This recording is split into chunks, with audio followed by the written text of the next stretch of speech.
Chapter 21. Raising Children. The duty of parenting is to share everything you know and understand with your child, to teach them how to speak, to understand, and to listen to what others are saying. Teach them to distinguish what is beneficial from what is harmful, to stand firm in their beliefs when they are sure, to let go of petty grievances, and to shine for those who shine for them. Explain everything as you understand it and confirm it with the views of others. Guide them toward the right pursuits, offer them choices, and ensure they study diligently, as learning is the primary work of a child. Support them, listen to them, and never hurt them. Punish only when they have earned it, and when you do, a word or a slap should not be for harm but for teaching. Those who can be corrected by words should not be slapped.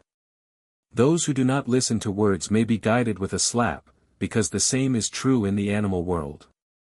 Education and advice, teamwork, and protection from danger are the primary responsibilities of a parent. Teach your children the significance of their names and help them understand their capabilities. Tell them stories to develop their imagination, provide them with facts to foster their intellect, and give them examples and challenges to solve. If they resist, remind them firmly that their main task is to learn. Don't condone, and don't separate the unnecessary from the necessary. The fact that you don't know how he will earn money, and where he can best promote him. Ida and Pingla should be kept clean. Make sure their nose is clean and dry, so that phlegm should not go into your head. It needs to clear their ears and to keep their mouth in good condition. Ensure their hair is combed and neat, and don't allow their hair to fall out unnecessarily, for hair is the key to the head. Gather their hair and store it safely, never allow it to fall into others' hands, as it is linked to their sensitivity and well-being. Dress them warmly, keeping their feet dry and their hands in mittens.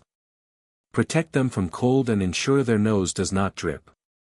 A father's duty is to guide the child on a path he himself can follow, one that allows them to earn a living, and to share everything he knows. When the father grows old, he must pass his strength to the son and send his final light to him, so that with this light, the son may raise his own flow and understand the path he follows. This is the way it is and the way it is set.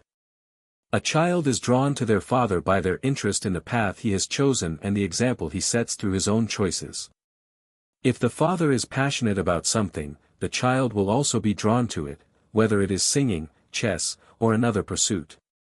The child will then decide whether to follow their father's path or find one that suits them better. This is why children often argue with their fathers, because they see the example, compare, and decide what they wish to pursue. If the father's work is successful, the son will likely be successful in it too. If not, the son will choose a different path. The father should not impose his path on the son, he only shows, suggests, explains his example, and shares why he lives this way and pursues his chosen work. The son, in turn, must think for himself. This is what is called the child's path of understanding. The father then gives his final advice, which becomes a legacy that the son must follow. The son must hold this legacy sacred, as it continues what the father could not do and carries what remains for him. Do not reject it or dispute it from the father, the child receives their cocoon and path. From the mother, the child receives strength and wisdom, therefore, the mother is more important, as she remains with them for life. This is why we thank mothers for their sacrifice.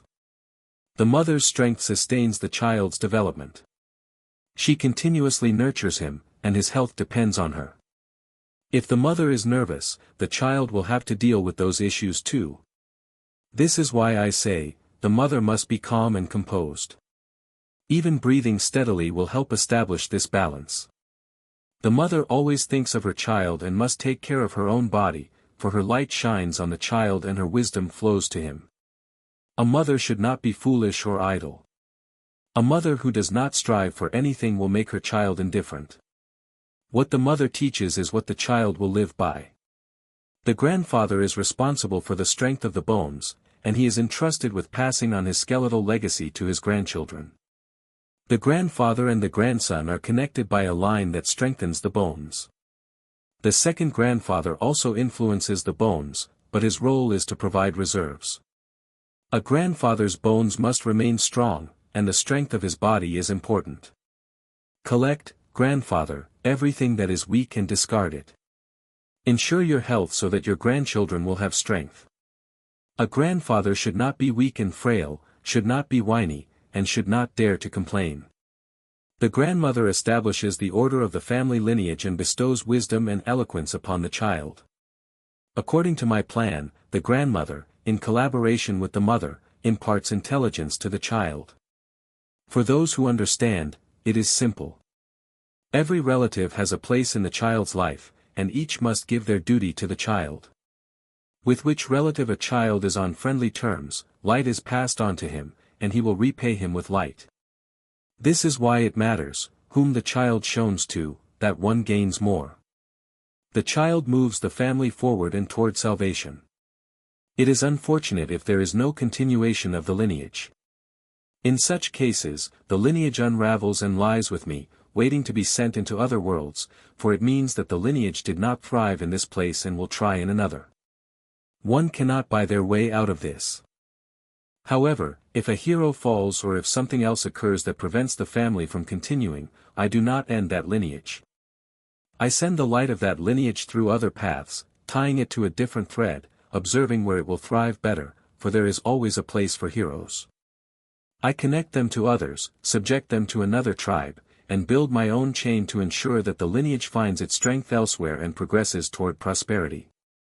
That is why I say, I count the lineages of the prophets from 4 lineages. Prophets were not only born in the land of Israel or Arabia, but they walk across the world, and all of them are sacred to me, destined, and connected in a single thread, by which lineage I send each one. Do not laugh if your brother, from another tribe, turns out to be closer to you than your brother, the son of your mother. I do not sever the lineage of actors or the lineage of saints. I send geniuses along the thread, if the lineage contains light for them, and I partly fill them myself if they lack light. I untangle and weave, and so I create. Across my vast expanses, they proceed in such a sequence, gathering in such a way, winding up, and all together weaving into skeins, which I hide in cocoons. I will explain separately to those who understand. Each must realize that a child is their salvation, the salvation of their lineage, and of themselves. With each child, one must speak separately, argue, persuade, and spend time. The most important in the family is the child, and the child accumulates strength. Which tribe they belong to is not the main thing. Soon, tribes will mix, and peoples will merge. Only the light from human heads remains. Support someone else's child, and your light will grow. Do not hold grudges against the child, do not collect their whims, and do not reason as if they are an adult. Separate your character from the belief that the family rests on the shoulders of your child, and bring your lineage together so that it can open help for the child. The child steps onto the bright path, and it is the light that gives him understanding.